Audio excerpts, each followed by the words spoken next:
the action. Yeah, ho, we tapping and passing like magic. No, we not asking, we see it, we grabbing. Diamonds, they flashing, go blind when I'm passing. Mask on, I'm clapping, no mask on assassin. Jugging, we snatching, all black is the fashion. We not the same, bro, just look at the fabric. It was good, everybody. It's your boy Kama. We back with another video, man. It's Wednesday, man, so we're in full swing of rival week, so to speak. Eagles week. You know, whenever the NFC East get together, there's always a huge showdown. There's always at least one or two of these games prime time, because as much people like to put the NFC least label on it, NFC East games, to me, in my opinion, always must-see TV. There's always storylines behind it. Everybody always needs the game. More times than not, it comes down to the final whistle, or, you know what I'm saying, things of that nature. But real quick, I wanted to address something real quick, man. So, I seen something on YouTube when somebody had put, basically they had put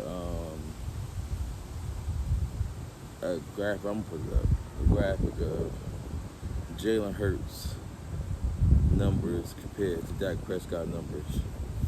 Now, to me it's a little hilarious, because it's like,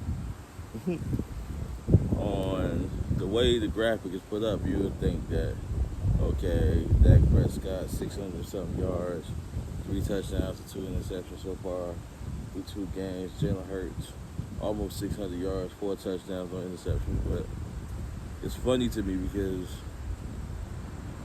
they're not going to tell you that those Jalen Hurts passing and running stats combined. You know what I'm saying? He doesn't have, I think he got 400 yards for the first 2 games, like through the air, 3 touchdowns like Dak.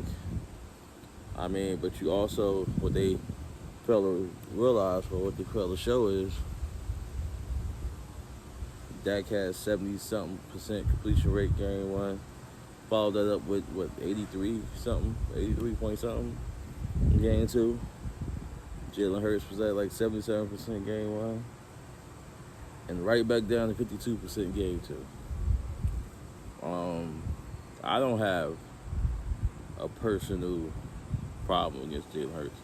Actually, I'm on record saying that the reason why I feel like he won't succeed, because I don't feel like they have the right pieces in Philly around him. Yes, you got Devontae Smith, who's everybody very high on, but what has Jalen Reagor showed you on a consistent basis to make you think he could be a wide receiver 2 in the NFL? What has Quez Watkins showed you on a consistent basis to show you that he should be, he's bona fide in the NFL? You know what I'm saying? Like, that's my opinion. Like, last week you played the San Fran.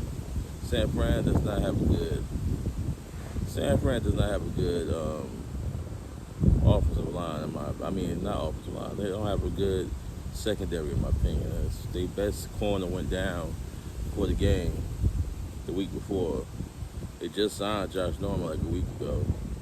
Like, they just like kind of piecing things together. The fact that you couldn't take advantage of that secondary to the tune of only scoring 11 points, and let's be honest, 8 of them points came in garbage time. Basically, the game was over. I was down 2 scores with a couple of minutes left, so it's like, it's the reality of it. The score didn't actually tell the story of the game. It was 17-3, but 5 minutes left? We talk about that garbage time things all the time, though, right? So, like, I see a lot of people, man, like, come on, man. You do your quarterback a disservice, in my opinion, when you're comparing him to a Dak Prescott or Russell Wilson, because he's not there yet. I know they had him ranked as the highest second-year player at PFF and all that, but that's fine. He didn't turn the ball over. He did have a fumble in the last game. It's fine that he didn't turn the ball over. He's playing safe football, but we kill people like Tua, including myself, when he does the same thing, though, for 200 yards. And Tua just ain't it. He don't know how to stretch the field. He's this, he's that. But when it comes out by Jalen Hurts, his average pass in week 1 traveled like 3.8 yards or something of that nature, we fine with that because they ain't had no turnovers.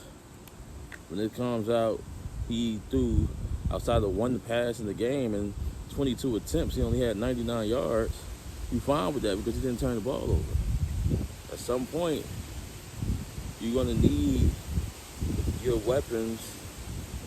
Devontae Smith had 2 catches, 16 yards, which is that secondary, and Josh Norman. Like, there comes a point where you're gonna need those guys that you invested in to make plays for the guy on the outside. It's not all his fault that he has nowhere to go with the ball. And people not getting open. Like, in my opinion, yes, he missed throws. He missed a few deep throws, but at the same time, that's not his strong suit. At no point in his career, whether collegiate or NFL, was him dropping back in the pocket, planting his feet, making strong, accurate, deep passes was part of his scouting report. It's never been. So, I don't know, man. It's game day. I love it. Just keep talking. Just keep talking how y'all talking. Keep bringing on. We ain't nobody. Because everybody say the real test is next week. Because we 1-1 just like y'all. But the Chiefs 1-1 just like y'all too. But y'all so scared of the Chiefs, right? Okay, that's fine. I mean, it is what it is, man. But the game has to be played. I'm not one of them guys that gonna make the excuses for the injuries and things like that. It's the NFL, man. It happens. Like, you got to deal with it. Whether we want to or not, a win or a loss is gonna come on our record after Monday night's game, regardless who we put out there. So all we can do is, like I keep saying, I'm confident we can win this game. We should win this game. Hopefully, we will win this game. You know what I mean? That's just my quick thoughts on that. Y'all let me know what y'all think in the comments. Your boy Comment. Salute.